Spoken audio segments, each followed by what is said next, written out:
The last entry in Caleb Rowe's road trip journal is dated November 14th. It reads, "Home. Don't remember the last 2 hours of the drive. We'll figure it out tomorrow." There was no entry for the following day. What I am about to tell you was reconstructed from 3 sources. The journal itself, recovered from Caleb's house in Nenana by a family friend in December. A brief account Caleb gave to that same friend over the phone 11 days after his return. And dashcam footage from the Cherokee, which Caleb did not know was still recording. The footage runs to 4 hours and 17 minutes. For the first 90 minutes it shows nothing unusual. A young man driving a dark highway, the spruce closing in on both sides, the road unreeling in the headlights the way roads do. Ordinary, unremarkable.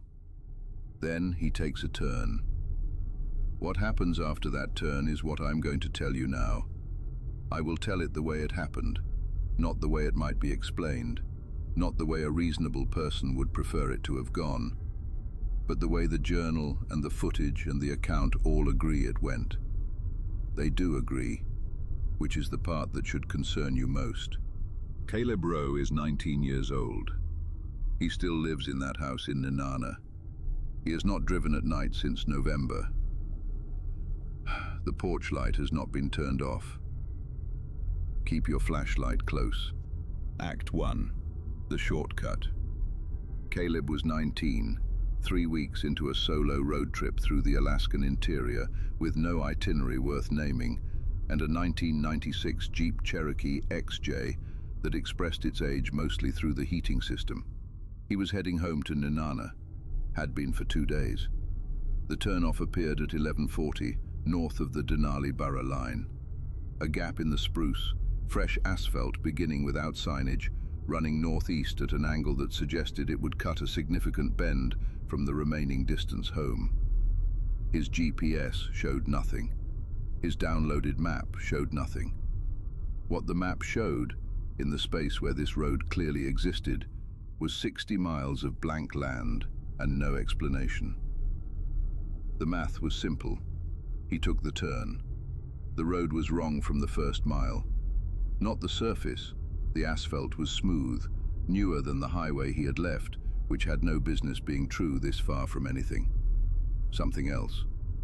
The tree line pressed wall to wall at the shoulder's edge, black spruce with a density that felt less like forest and more like enclosure. The road ran too straight, not engineered straightness, but the absolute straightness of something drawn by a hand that did not need to account for what lay beneath it. No curves, no grade changes, just asphalt aimed at the dark ahead, indifferent to what waited at the other end. The radio dissolved into static in the first mile and did not come back. He switched it off. The silence that replaced it was denser than car silence usually is, as though the road absorbed sound the same way it had absorbed his GPS signal and any reasonable explanation for its own existence. He drove. The heater clicked. The odometer climbed. The blue dot on his phone did not move. He was beginning to consider turning back when the headlights found her. She was standing in the road, not at the shoulder, in the road, 3 feet from the center line, facing him. He hit the brakes hard enough that the Cherokee stepped sideways on black ice before the tires caught. The woman did not flinch. She stepped aside with the calm of someone who had expected him, and stood at the shoulder while his heart did something unpleasant against his ribs. He rolled the window down. Cold came in immediately. Alaskan November cold, the kind with weight behind it. She was mid-40s, dark coat, hair back, no bag. She asked if he was heading north. He said yes. She asked for a lift to the next turnoff. She'd walk from there, it wasn't far. No urgency, no gratitude in advance. The flat tone of a logistical fact. He said sure. She got in. The first 10 minutes were unremarkable. The road, the cold, how far he had come. He answered and watched the asphalt and told himself that finding a person standing in the middle of an unmapped highway at midnight in November was unusual, but not impossible. Alaska had a long tradition of people who lived far from other people. She was probably one of them. He glanced into the rearview mirror to check the road behind him. She was looking straight ahead, hands folded in her lap, posture relaxed, and her mouth was open. Not slightly, wide. The corners of her lips stretched back to the edges of her face, pulled past any limit a human face should allow, her teeth and the full dark of her throat visible in the flat grey light of the mirror. Silent, fixed. Her eyes were forward and calm. Her hands had not moved.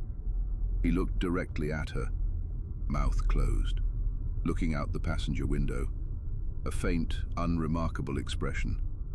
He looked back at the mirror. Normal, nothing wrong. He told himself it was the glass, old mirror, warped with age, bad angle. In a vehicle with 200,000 miles, the mirrors were among the least trustworthy things on board. He adjusted the angle slightly. The reflection changed position. Her mouth did not. She asked to be let out at a turn half a mile ahead, a gap in the tree line on the right, no markings, nothing that resembled a destination. He stopped.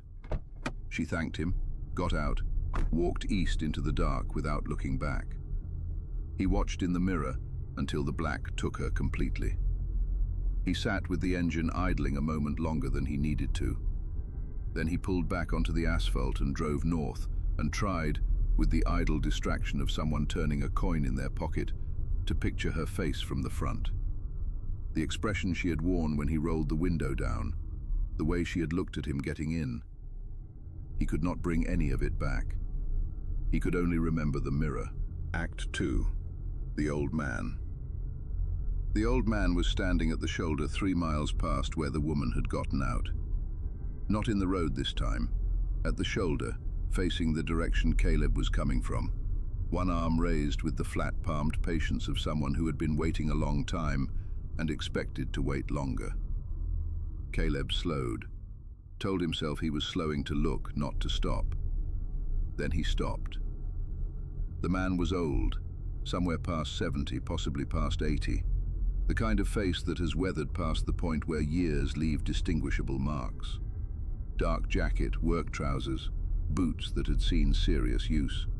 A wool cap pulled low. He moved to the window with the careful economy of someone whose joints had opinions about the cold. He asked if Caleb was heading north. Caleb said yes.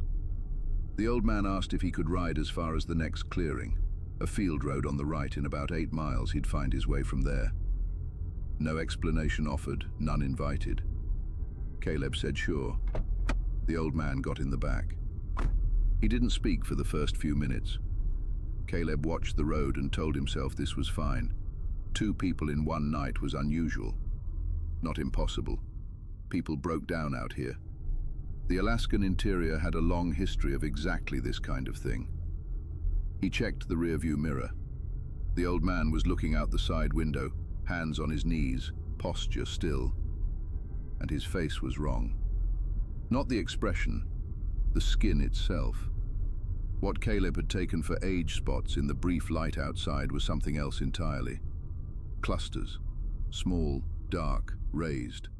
The kind of growth that belongs on the underside of a log, not on a person's face. They spread from his jaw up toward the cheekbone in irregular patches, and between them the skin had taken on a pale, fibrous quality, faintly threaded, like the white mycelium that runs through rotting wood. The surface of his left cheek moved slightly as Caleb watched, a slow, barely perceptible shift, as though something beneath it was still growing. Where his cheek caught the dashboard light at an angle, the texture was not skin. It was not anything Caleb had a clean word for. He looked directly at the old man, an old face, weathered, unremarkable. He looked back at the mirror. The patches had spread further up toward the temple. He said nothing, adjusted the mirror, told himself it was the light, dashboard glow hitting old skin at a bad angle. He had been driving for 11 hours. He had not slept properly in 2 days. These were sufficient explanations, and he intended to keep them. The old man spoke. He asked where Caleb was from originally. Caleb said Nenana. The old man nodded, the slow nod of someone confirming something they already knew. He asked if Caleb's family had been in the area long. Caleb said his mother's side, maybe 3 generations back. The old man said, "Your grandfather built on the north side of town, off Tochiket Road, before the '64 quake took the first foundation." Caleb said nothing for a moment. His grandfather had died 11 years before Caleb was born. The house on Tochiket Road had been gone since 1964. He had never discussed either of these facts with anyone on this road. He asked the old man how he knew that. The old man looked out the window. "Knew him," he said, simply, as though this settled the matter. They drove in silence for several miles after that. Then the headlights caught something ahead, a figure at the edge of the light, standing in the road. "I'm going to stop," Caleb said. The old man was quiet for a moment. "For that?" he said. "Someone needs help," Caleb said. "Same as you did." The old man said nothing for a long moment, then quietly, "Your choice." Caleb pulled over. The figure approached the window and got in the back without a word. Caleb pulled back onto the road. For a few miles, the 3 of them rode in silence. Caleb kept his eyes forward. The heater clicked. The road gave nothing back. He glanced in the mirror once. The old man was looking straight ahead, wool cap low, hands on his knees. He was not looking at the new passenger. He was looking at the road behind them. The clearing appeared on the right, 2 miles on. Caleb stopped.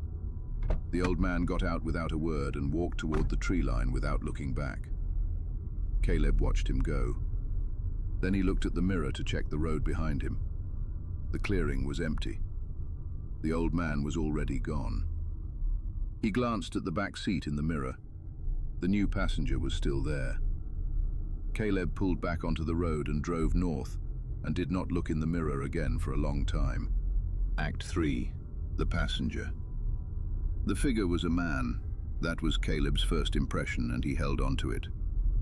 Slim, average height, standing at the shoulder with his hands at his sides. Dark jacket, dark trousers. Caleb pulled over, and the man came to the passenger window, and Caleb got a look at his face. It was a plain face, unremarkable. 2 eyes, a mouth, the geometry of a person.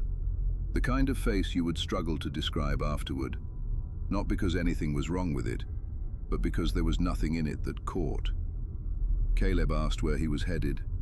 The man said, "Same place as you." Caleb almost asked how he knew where that was. Then he remembered the GPS had been dead for 2 hours. Then he remembered the woman, the old man, the road that wasn't on any map. He decided the question could wait. He said, "Sure." The man got in the back. He was quiet from the start, not the old man's watchful quiet, something flatter. He sat with his hands in his lap and looked straight ahead, and did not move in the way that passengers move, the small unconscious adjustments of a person settling in.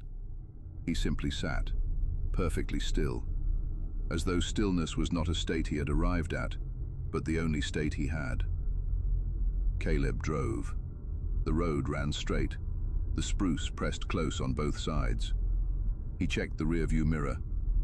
The man was looking straight ahead, and his face, in the mirror, in the flat grey light, was wrong in a way that took Caleb a moment to process. Not deformed, not shifted, simply arranged incorrectly. 2 eyes set too far apart, too round, sitting in the face without depth. Not eyes that had grown there, but eyes that had been placed. A mouth that was present but not right, the line of it too even, the corners fixed at identical angles. The face of something that had studied faces and reproduced one from memory, without the benefit of ever having worn one before. He looked directly at the man, plain, unremarkable, a face that gave nothing back. He looked at the mirror, the same wrongness, patient, waiting to be noticed. The man spoke. He said, The house has the porch light on. Caleb said he didn't follow. His house, the man said. The porch light. It's been on since Tuesday. Caleb said that was his house. Yes, the man said. Caleb asked how he knew about it. A pause. Then, he was there. He stood there for a while, the man said. Not with any weight, the flat tone of a logistical fact. He does that. Caleb kept his eyes on the road. He did not ask who he meant. He was not sure he wanted the answer to that question on an unmapped highway at 2 in the morning. Then, from the back seat, a sound. Small, dry.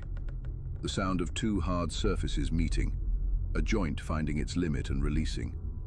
A wooden sound. Caleb looked in the mirror. The man's head had turned toward the window. The line of the jaw was too clean, the curve of the ear too uniform, and the neck, where it met the collar, showed a thin line, a seam, the edge of something assembled rather than grown. The sound came again, from the shoulder, then from the wrist. Caleb looked at the road. Nenana was 12 miles out. The GPS had come back to life 20 minutes ago, the blue dot moving again, the road reappearing on the map as though it had always been there. He did not look in the mirror again. He pulled into his driveway at 3:40 in the morning, cut the engine, and sat for a moment in the silence. The porch light was on. He looked in the rearview mirror. On the back seat, where the man had been sitting, there was a doll. Wooden, articulated, the kind used for figure drawing, jointed at the shoulders, elbows, hips, knees, perhaps 5.5 feet tall, sitting upright against the seat back with its hands in its lap. Caleb stared at it for a long moment. He was too tired for this. That was the only thought he could assemble.